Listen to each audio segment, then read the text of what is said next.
तिपरा-मोथा एक नया पार्टी है, जिसको कोई बड़ा बिज़नेसमैन सपोर्ट नहीं कर रहा है। जैसे कि बीजेपी को अदानी करता है या अंबानी करता है, कांग्रेस को बड़े-बड़े लोग सपोर्ट करते हैं, सीपीएम को भी केरला गवर्नमेंट से बहुत हेल्प मिलता है। तिपरा-मोथा ने किसी पार्टी के संग कॉम्प्रोमाइज़ नहीं किया, पैसा नहीं लिया, इसी के लिए आज अकेला विदाउट अलायंस हम लड़ रहे हैं।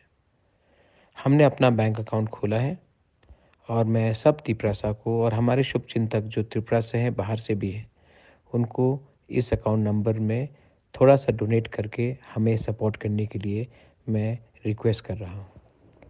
अगर हमें सिस्टम को बदलना है, तो हमें पब्लिक को क्लियरली दिखाना पड़ेगा कि हमारा पैसा कहाँ से आ रहा है।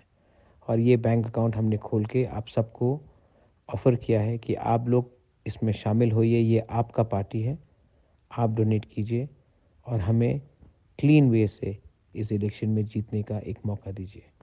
दिस इज़ बुबाकरा, बेलाइन भाई।